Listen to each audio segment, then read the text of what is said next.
जिज्ञासु दर्शकों, बहुत बहुत अभिनंदन है, स्वागत है आप सभी का इस चैनल पर।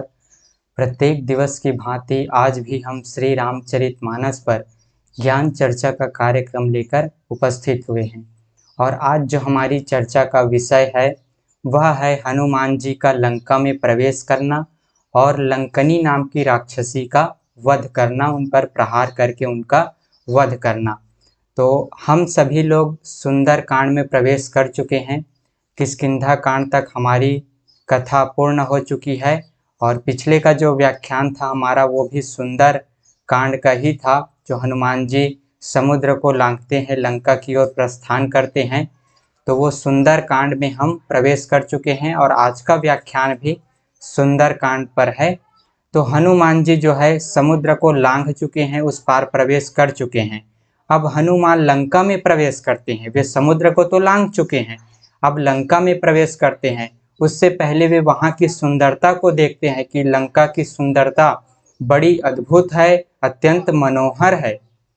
तरह तरह के फुलवारी, बाग बगीचे इत्यादि वहां पर लगे हुए हैं। कुएं, तालाब, बावड़ी इत्यादि जो है सुंदर सुंदर फल फूल के वृक्ष सुगंधित वहां पर लगे हुए हैं, सुगंध अपना फैला रहे हैं। हनुमान जी अत्यंत ही लंका की सुंदरता को देखकर वे खुश हो जाते हैं। उनको लंका की सुंदरता बहुत ही पसंद आती है।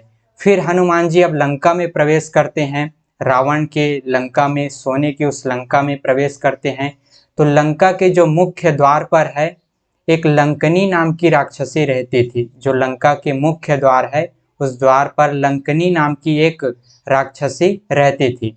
तो हनुमान जब उस द्वार को पार कर रहे होते हैं तो उस समय लंकनी उससे कहती है कि तू मुझे बिना पूछे तू कहाँ प्रवेश कर रहा है, कहाँ अंदर जा रहा है, मेरा निरादर करके तू अंदर कैसे प्रवेश कर रहा है। मसक समान रूप कपिधरी, लंक ही चले सुमरि नर हरि, नाम लंकनी एक निशाचरी, सो कह चले सिमोहि निंदरी।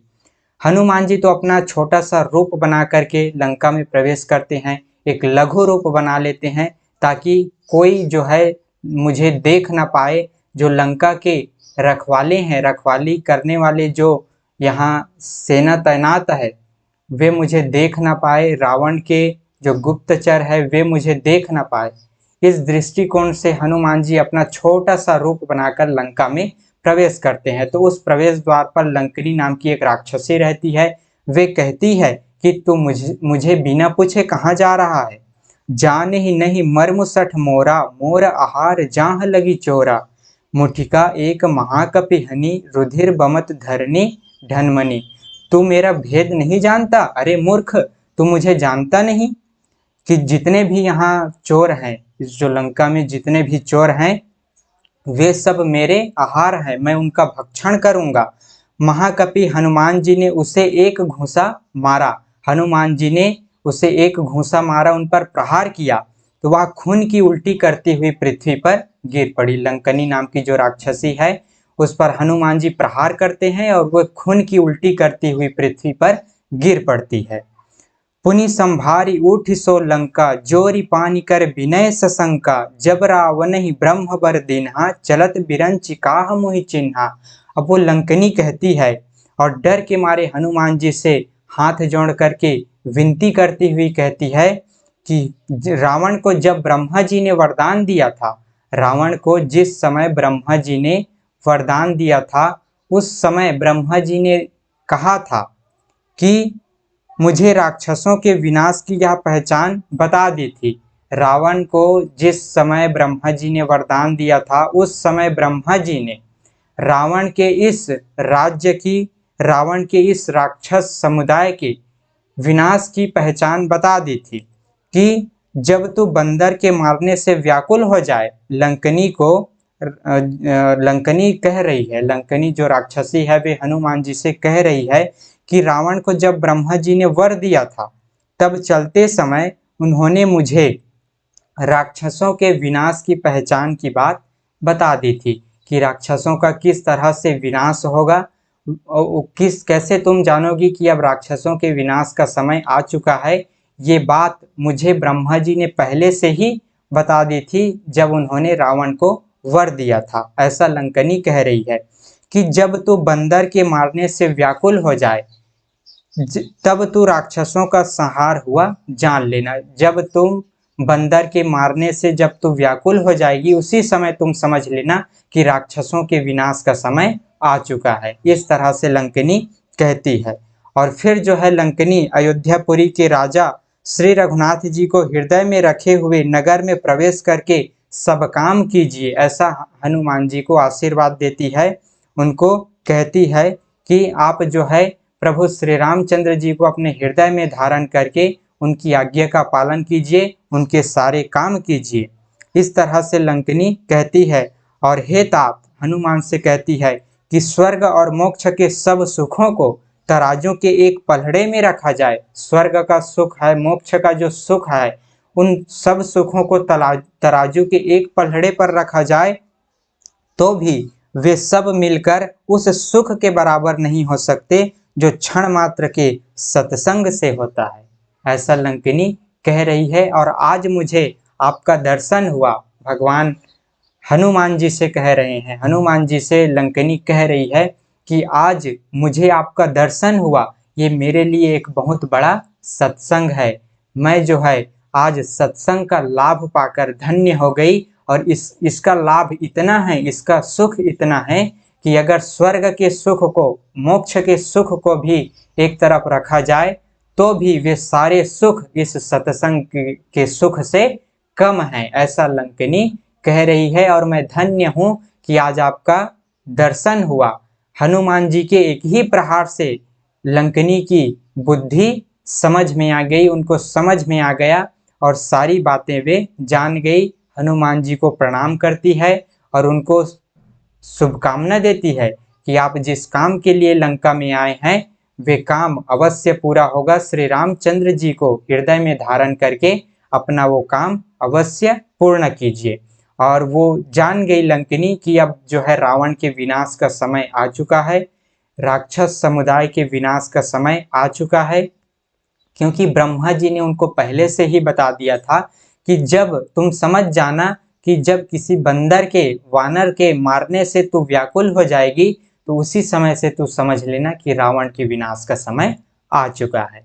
इस तरह से लंकिनी हनुमान जी को प्रणाम करती है, उनको शुभकामना देती है और कहती है कि सत्संग का जो सुख है वो सुख आज मैंने पा लिया। इस तरह से जो है हनुमान जी लंका में प्रवेश करते हैं। तब हनुमान जी जो है अपना छोटा सा रूप लेकर, लघु रूप बना करके लंका में प्रवेश करते हैं ताकि कोई उसे देख ना पाए। जो रावण के गुप्तचर है, जो उनके सैनिक है, वे उनको देख ना पाए। फिर जो है हनुमान आगे लंका में प्रवेश करते हैं लंकनी का वध करके। अर्थात लंकनी को वो मारते हैं तो लंकनी पर प्रहार करते हैं तो लंकनी जो है खून की उल्टी करती हुई धरती पर गिर पड़ती है, पृथ्वी पर गिर पड़ती है। और वो उसी समय फिर उनका जो है समय पूर्ण हो जाता है, वो समझ जाती है, उनको अकल आ जाता है, उनकी बुद्धि समझ में आ जाती है। जब हनुमान जी के साथ उनका जो है हनुमान जी उन पर प्रहार करते हैं तो हनुमान जी के प्रहार से ही उनकी बुद्धि समझ में आ जाती है। और वो थोड़ा सा घायल जरूर हो जाती है हनुमान जी के प्रहार से, लेकिन वे कहती है कि मैं आपके प्रहार से जो सत्संग का मुझे लाभ मिला वो मैं धन्य हूँ। ऐसा जो है वो हनुमान जी से कहती है। तो इस तरह से लंकनी पर प्रहार करके हनुमान जी उनको, उनकी बुद्धि को शुद्ध करके, उनकी बुद्धि जो मलिन हो गई थी, लंकिनी की बुद्धि मलिन हो गई थी, उनको अपने प्रहार से उनको उनकी अक्ल को वापस दिला करके, उनकी बुद्धि को वापस दिला करके हनुमान जी लंका में प्रवेश करते हैं। आगे अपना छोटा सा रूप बना करके लंका में प्रवेश करते हैं। जब वो प्रवेश करते हैं तो देखते हैं कि वहाँ असंख्य योद्धा है। फिर वे रावण के महल में गए, वह अत्यंत विचित्र था जिसका वर्णन नहीं हो सकता। इस तरह हनुमान जी लंका का निरीक्षण करते हैं, देखते हैं कि रावण के अनेक योद्धा हैं। वे रावण के महल में जाते हैं जहाँ रावण जो है उनका महल बड़ा विचित्र था, रावण का महल विचित्र था, अनेक असंख्य योद्धा वहाँ पर तैनात थे। ये सब जो है हनुमान जी देखते हैं। तो इस तरह से आज के हम इस व्याख्यान में हमने श्रवण किया कि किस तरह लंकनी पर प्रहार करके हनुमान जी उनकी खोई हुई बुद्धि को, जो मलिन हो चुकी थी, जो कुटिल हो चुकी थी, उनकी बुद्धि को हनुमान जी अपने प्रहार से शुद्ध कर देते हैं, सत्संग का उनको लाभ दे देते हैं। हनुमान जी से जब मिलती है लंकिनी तो वह सत्संग का लाभ पा जाती है, कहती है कि मैं धन्य हो गया जो आपसे मिला, श्री राम भक्त हैं आप और श्री राम के भक्त से मैं मिला, मैं धन्य हो गया। इस तरह वो हनुमान जी के चरणों में प्रणाम करती है, विनती करती है और उनको शुभकामना देती है, आशीर्वाद देती है अपने तरफ से कि हे हनुमान जी, आप जो है जिस काम के लिए लंका में आए हैं वे अवश्य ही पूरा होगा और ये राक्षसों के विनाश का समय आ चुका है, मैं जान चुकी हूँ। इस तरह से वे जो है लंकिनी समझ जाती है, उनको होश आ जाता है, उनकी बुद्धि शुद्ध हो जाती है। प्रभु श्री रामचंद्र जी के चरणों में एक तरह से उनका प्रेम लग जाता है। जो वो भटकी हुई थी उनको हनुमान जी अपने प्रहार से उनको सीधे राह पर ला देते हैं। तो इस तरह आज के इस व्याख्यान में हमने श्रवण किया। अब आगे हनुमान जी विभीषण जी से मिलेंगे और आगे की कथा फिर आगे बढ़ेगी। तो आप सभी लोग इसी तरह से श्री रामचरितमानस कथा सुनते रहिएगा और अगर आपको इस कथा से लाभ मिल रहा है, प्रभु श्री रामचंद्र जी के इस कथा को सुनने से आपको लाभ हो रहा है और लगता है कि ये बातें सब लोगों तक पहुंचना चाहिए, सब लोग इसका लाभ उठा पाएं, अपने धर्म को, संस्कृति को जान पाएं, समझ पाएं, तो आप सभी लोग जो है इस चैनल से जुड़े, इसको सब्सक्राइब करें और अपने मित्रों में, अपने परिवार जनों के बीच सब इस चैनल को शेयर करें, इस वीडियो को सब तक पहुंचाएं। अगर आपको लगता है कि यहाँ पर सही जानकारी दी जा रही है और ये बातें सब लोगों तक पहुंचना चाहिए, तो आप लोग जो है अवश्य ही इसमें सहायता करें, सब लोगों तक इस बात को पहुंचाने में सहायता करें, चैनल को सब्सक्राइब करें और जो है इस तरह से अपना योगदान आप लोग